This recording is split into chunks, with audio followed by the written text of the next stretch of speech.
Hello, all. Welcome back. Come on in. Hope you're enjoying your lunch right now and having a good day. Happy Friday Eve. And join us tonight for Friday Eve games and drinks on this channel with the fellas. Also, make sure you like and subscribe on the way in and comment.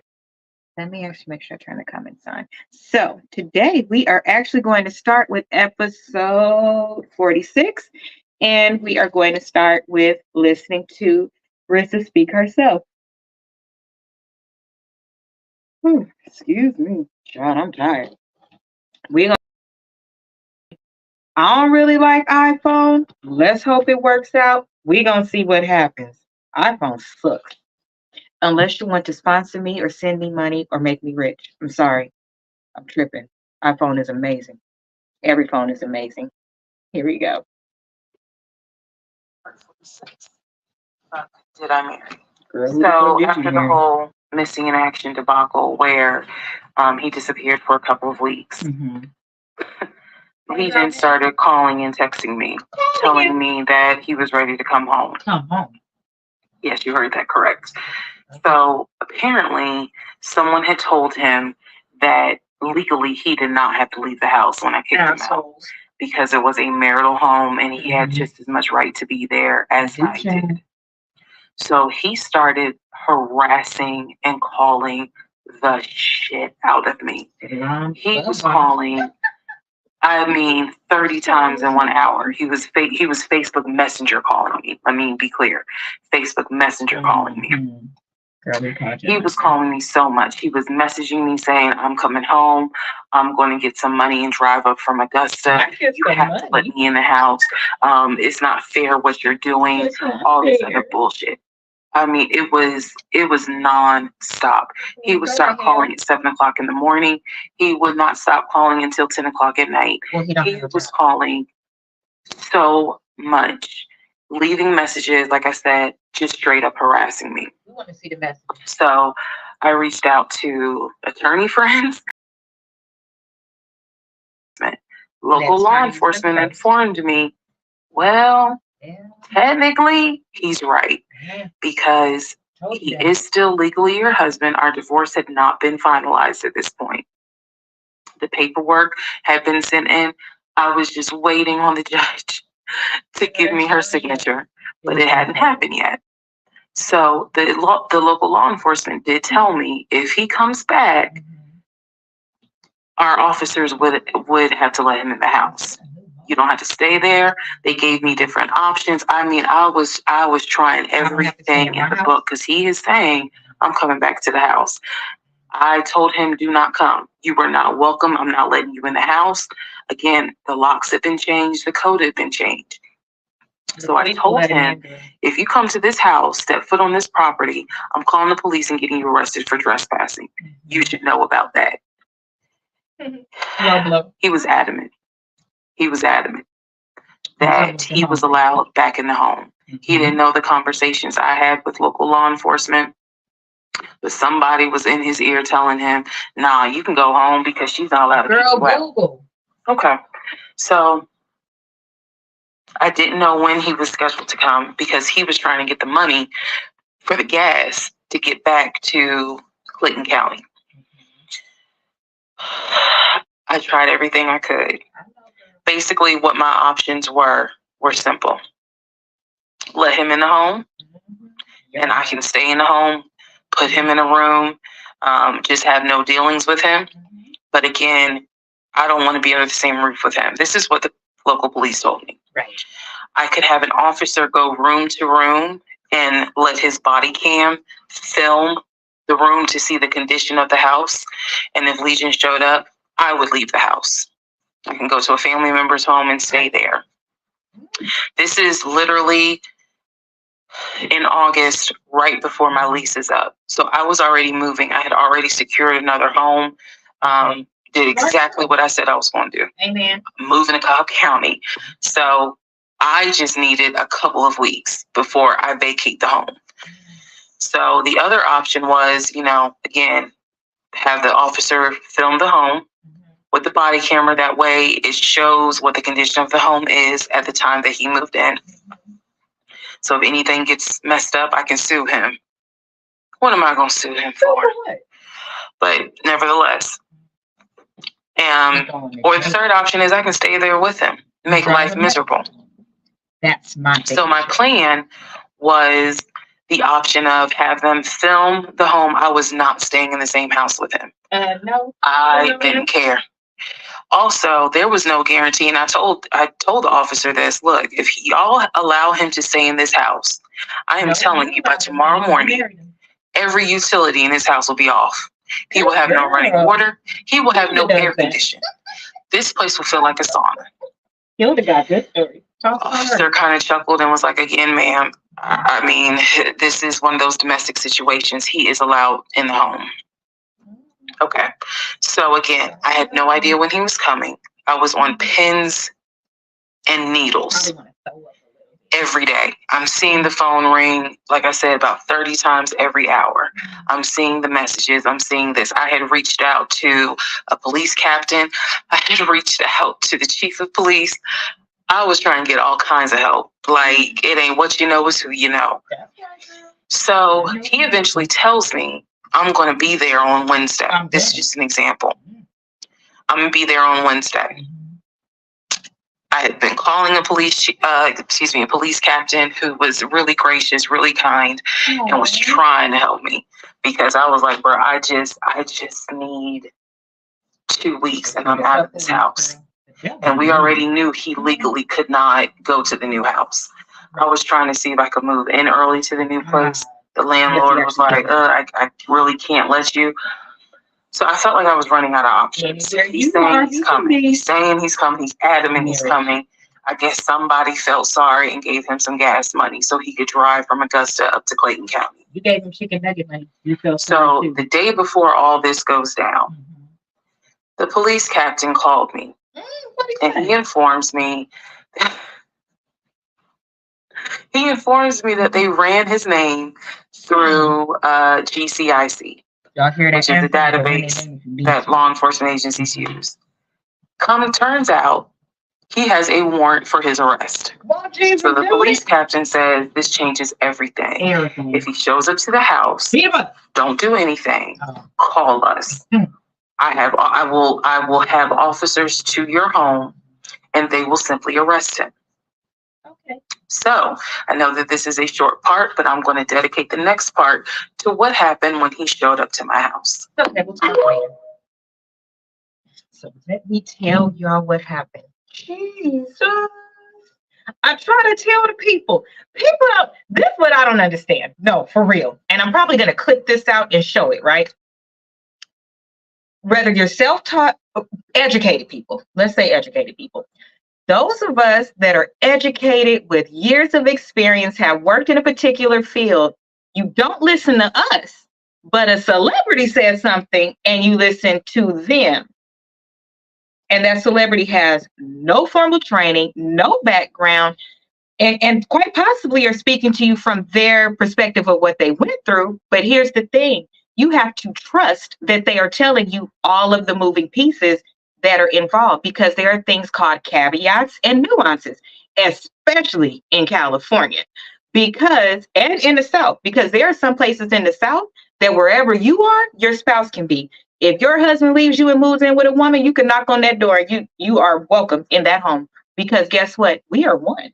We come as a package, bitch. We're both coming in, or ninjas. You got to know these things. We try to tell y'all all these things and you don't listen. And we tell you for free. I don't know. Y'all gonna start listening. If she'd have moved into that new home and still been married to him, that's still a marital home. You are married. But goodness gracious, won't God do it? I'm telling you, we're literally seeing God's favor unfold, even when God takes care of fools and dummies. We have all been a fool despite everything we knew. Your heart tugs you in a different way. She actually says quite a few times it was just her disobedience, that she knew better, but she was just so fed up and so tired and wanting it to be her turn. And some people, here's what I will tell you, it's not big back behavior. because I went through that season, right? I got married late. I'm still not a biological mother. I did school, work, career, credit, savings. I did all of those things first because each generation should get better, right? The women that I saw before me made good decisions. There were single mothers all doing the damn thing, but then there was another group that did the right way. So I felt it was my responsibility to carry that torch and carry it further and extend what they put into me, if that makes sense. That was my cross to bear. Do I think I would have changed it sometimes? I think I do. I think I would have probably married my husband the first time we dated and actually had a baby. But considering the economy right now, Jesus, whole nother story. But I get it. So in that season for me, y'all just heard what I said I did. I went the exact opposite way. It was, no, I got to go to school. It made me punch harder to get through certain things so that even if I were to get married, on the other end of that, if something happened, just in case, like I'm the most insurance-based person ever, meaning in my life, it's like, okay, if this happens, then that. And working in my field, I see a lot of things, which is why I'm a little bit confused. What position did she have in her company? Because the more you see, it generally makes you more aware, more nervous, more cautious, things like that. I say all that to say, I don't think it's the right answer. I really don't. I think that in whatever path you choose, even if she chose, you know what, I'm going to go all out. I'm going to marry this person. Yes, I see a couple red flags. The good outweighs the bad. That's what we're taught to do. And at the beginning part, it was no super red flags. Again, we have people on 90-Day Fiance, love at first sight, all of those things. And some of us know of people that got married really quickly and they are still married much longer than everybody else. Courthouse wedding, shotgun wedding, and they're beautiful. So, you know, we always want to jump on the bandwagon at the end when the answer is there. So if it's bad, it's you so stupid, you shouldn't have did blah, blah, blah. If the answer is great, I knew that was going to work. I love you. Y'all motherfuckers is fickle as fuck. There's a lot of reasons why people they lose their damn mind. And we contribute. We really do. But I can understand. But when you make these decisions, have those caveats in place, those insurances in place, because you got to own whatever decision you made. Now I have to deal, and I went through the period of having to deal with my decisions. I wasn't happy with my decisions at one point. I was great professionally, degrees, all of those things, and happy in my relationship, to be clear. But I wasn't the happy I wanted to be. That's when everybody's kids started graduating. They was doing different things. And yes, I have my two, but it's still, as a woman, you want to give birth. You do. But it could go either way. So big back behavior is not either way. There are some of us that cut completely off because I've always been fat. I've always been plus size. And then there are some that let go. But that's a woman, period. That has nothing to do with your size. The most skinny women have the biggest insecurities. If they didn't, we wouldn't see the lining of their asshole every damn day. YouTube, don't block this video. So anyway, let me tell you. The next thing that happened in the next episode, baby, he pulls up. Let me tell you something. There's certain people you know you could do that too. And there's certain people you can't. I'm a pull-up queen, but I don't do certain things. My husband's not a pull-up person. He's a surprise person, but not a pull-up person. The dude I dated before, he'll pull up to Jesus. It's certain people, so you got to be ready. But clearly, he pulled up to her because he knew that she was the only child. He knew that her mother was in another state, and nobody had ever showed up. It was COVID, though. Nobody had ever showed up to reinforce that this girl is protected, if you will. So he really thought, because of the law, I can just go back. There was no moral compass there at all, no fear. This motherfucker impact into the driveway like he lived there. And remember, she has a one-car garage or whatever. So he knows that when she comes home, she's going to need to pull in her garage. Oh, no, honey, he blocks that. Okay, no problem, Pepe Le Pew. So he calls her to say that he's there, whatever. She calls a police captain. He does go by there, but he had left to go to the bathroom when the police captain pulled there. I'm trying to tell you. It's right. I'm telling you right now what happened in the next chapter. Child. So he pulls into the driveway. When he pulled into the driveway, he called her, like I said. Captain comes by. He's not there. She calls back. No, I just turned the corner and he's here. I could see him. But she wasn't in her car. She was in another car. So in that other car, he wouldn't be able to see her. So she pulls and like doesn't pull to the house though. Pulls a couple of houses away. Y'all think smart if you do things. No, for real. Think smart.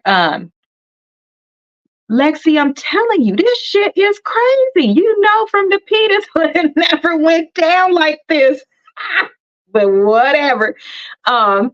Baby, let me tell you, it's something about promoter from my generation.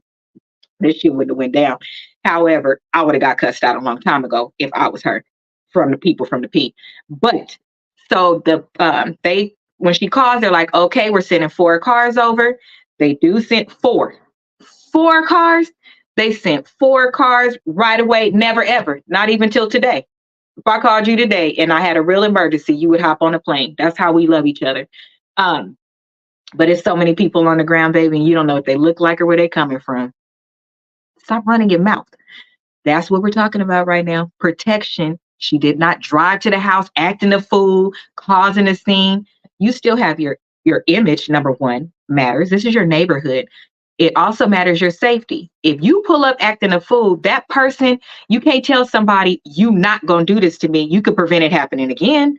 But if you put yourself within arm's reach of somebody, that man could jump on you. That person could do whatever.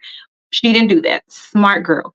So they come, they pull up on him, they pull him out the car. She stays in her car. She still doesn't get out, acting a fool, causing a scene or nothing. Number one, you're coming from the place of, I'm scared for my life. This person is here. I need you to come and get him. And he has a warrant. So if you get out acting a fool, when you go to court and they're wearing body cams, you're going to show up too. So many people fumble the bag at the end because they talk too damn much or act a certain kind of way or put something in writing to somebody that you don't trust. Baby, let me tell you, when we have something to say, I'll even tell Lex, Shan, all my sisters, I'll be like, I'll call you. I'll call you because I can't text you this. Y'all better learn.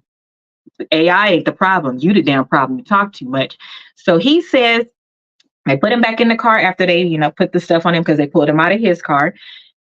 When he gets in the car, he wants to talk to her. So the police officer, female, comes over and lets her know she's wearing a body cam. He wants to talk to you. And so she's like, okay, of course. I'm sure at this point, I would have wanted to talk to him because I would have wanted to say some things, whether it was caught on camera or not. I would say it the right way. And she did. He comes and he's like, I'm so sorry. I'll never bother you again. I was only coming to get my TV. Now, mind you, in his car, he got all of his stuff in his car and everything like that. The only thing I could think that he would be doing with the TV if he wanted it was maybe pawn it for money. Maybe that's what he was trying to do. If that was the case and he had just called her and said that, like, oh, I want this or that, or I need my stuff, I'm more than sure she would have given it to him because I would. If I know that you're struggling like that, if she gave him money for food that time or whatever, or cared to call it around and find out if he was okay, I personally would. I would give it to him so that, yeah, he didn't say that, Lex. He was saying, I'm coming home. You don't have a right to make, to keep me from the house or whatever. He was deboing her, like posing a threat. The fact that you still just showed up, he never said that he was just looking to come and get his stuff or whatever, which he had a right to because he only left with the one bag. But this is where she lets him know, I actually have a text message of you saying that I can keep those things, number one. But number two, you didn't look at the divorce papers either. The divorce papers said everything in my possession is mine. That means your stuff too. This is my stuff now. You actually can't come here and get anything unless I give you permission. But you already said that. Now you're sorry. Just leave me alone. I'll never bother you again, blah, blah, blah. Y'all, Lord Jesus. Episode 48. Because you backed into the driveway in front of her garage, did not give anybody the keys to move your car. What do you think she did? She didn't have the keys to move the car. I need your car out of my driveway. Because I'm number one, I'm moving. Number two, I park my car in my driveway or in my garage because of the neighborhood that I live in. Remember, you blocked it, and nobody moved the car. So she called. Big part I missed. So she checks the mail after they pull off with him. She checks the mail, and guess what was in there, y'all? Her divorce decree. It was over. So the sad thing is, so sad. If he would have just did things the right way, number one, this wouldn't have happened. But if he wouldn't have just deboed her or waited until a weekend when she was off, or some type of consideration would have been in what he did, because you're doing this on a weekday when this girl got to deal with this and still go to work and all of that, then she would have got the mail that day and been able to tell him, you don't have a right to come here at all. We are not married anymore. And then he could have still said, well, can I get this or can I get that or whatever? But because he was didn't give a damn about her at all, you didn't even think to do it on a weekend. Y'all, that's one of the first things that I was taught in HR. If you ever notice, people are not really fired midweek, suspended midweek, unless it's a really big deal. But for me and everywhere that I have supported, I've always done it on a Thursday at the end of the shift and paid the person for the Friday as well. If it was a termination, that way, they could at least see that the termination, because you get terminated based on what you do, not what I did to you, but I still had compassion. Or I would do it on a Friday. I would try to negate doing things after a holiday. I would rather do it before a holiday. And especially at Christmas, here's the reason why. If you get your bonus or your check or whatever, and you go spend it all on Christmas, thinking I have this coming after, I have to pick between the bad. And the bad for me is allowing you to go spend like that, knowing when you get back from this long weekend, you're going to be terminated. We have to think about people more. And that's where emotional intelligence comes in, and having a conscience and a heart. He didn't. If he did, he wouldn't have did this to her, number one, but he wouldn't have did it in the middle of the week. So look at where it landed him. So anyway, that next morning, she called like, hey, was asking about a tracker on the car, something like that, so they could come and get it or come and help you, like move it or something. They couldn't, because he hadn't paid a car note since before June. It's now August. So they're like, you can, unless you want to pay it and catch it up, because she's talking as his wife. Legally, you can do that. They're like, you could pay it up and, it'll be fine and we'll restore all the stuff. And she's like, no, you could come and get it.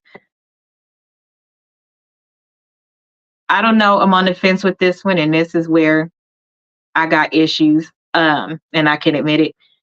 Because all his stuff was in the car, I would have begged them if they could open the car for me and got the stuff out so that I could drop it off at the police station or call his aunt to tell her to come and get it or something. Because literally, remember, he only has his bag. Everything else is in the house, and she's not letting go of that stuff. She's donated the clothes and stuff, what was left, to domestic violence, go figure. And she didn't know that he was actually involved in that before. So look at God again, donating your stuff to the very space that you've hurt with somebody else. But I wouldn't have been able to do it, y'all. I just wouldn't have been able to.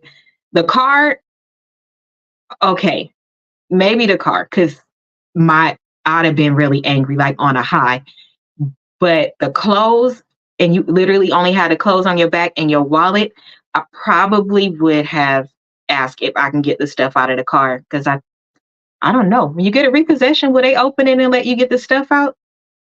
I don't know. I would have asked. I'd at least did that. So it's about 2 weeks before it's time for her to move to where she's going. So they're checking the court. every day to see what's going on or whatever. Her mother says she saw him appear. This is when Zoom court is in. And right now, Zoom court is still happening. We could see that with Nesto and the Shirley Strawberry's husband. But the mom said that that he was released. So basically, again, God, I'm telling you, the warrant that they had was actually expired, but they hadn't put it in the court system yet because of COVID. So the arrest and everything like that was true. It was warranted. Nobody did nothing that they wasn't supposed to do on her behalf. But when he got to court, they let him out because it was expired. So she was moving on the 30th. This court date was on the 28th. By the time he got to court, it was on the 28th, which means they would have been letting him out on the 29th. God do some stuff too. That's her punishment. Her nerves being bad. She didn't have no heart attack or a stroke. God be taking care of us. I should have had 13 strokes by now. So her mom is like, baby, can you please just go to your auntie's house and stay there and come back when the movers are there? So she does just that. Because she's thinking when this ninja get out, he coming straight here because this is where his car is. And when he come here and don't see this car, Lord. So she gets there, the movers move her out. Everything is all good until the next episode. So actually, I have to stop at 49 because that tells you what happens when she gets to the place. Because now he's going to be getting out of jail, but she has moved out of that place. He doesn't know that she's moving out of that place and found a place. So when he pulls up and she's gone and the car is gone, he might shake a table or something. Well, it's no table, it moved. So this point, she's rebuilding her life. She's giving everything away with the caveat of, I get now why people are saying if everything that reminded you of him, except for your good shoes, your heels, she kept some of the gifts that he had bought her. I would too. I have gifts from exes. If it was really expensive, what the fuck I look like throwing it away? The hat she had on. I never noticed the hat had a last name on it, and that's one of the clues that help people get to this man or whatever. But she did have the beanie on, and I guess I could see where people would say that.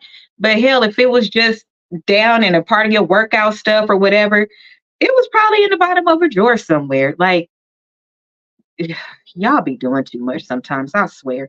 But leave that lady alone. So now she's rebuilding her life, got her new place. She's shopping at my favorite store, Ross. Well, I don't really walk in the stores no more. But she's at all these places rebuilding her life. Gave away dishes, anything that reminded her of her everyday with him.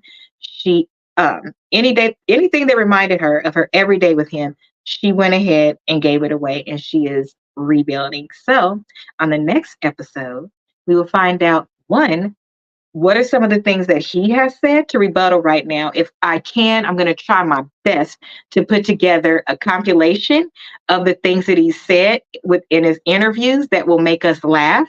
And we'll do that one on Monday. So tomorrow we will be finishing out the seasons, and then we have to go back because now it's just the whole thing. Like, she's gotten all of these things. She's been signed with the CAA. She's done interviews. She got the trip to Paris, all of these things. So we are invested, honey. We are following this one. Why? Because it's a good one. Why? Because it shows the work of God. Why? Because she took accountability. Why? Because when we talk about it, we can learn from some of these things and see what it looks like on the other side. So hopefully you enjoy your lunch. We will talk to Ressa again lately. I got her on speed dial. It's like I could call her whenever I need to hear something, and then I share it with y'all. Like, she don't know y'all in three-way, but if she sees the episode, just tell her I didn't tell y'all. Just tell her y'all came on, and then I don't know. I'm not really good at lying.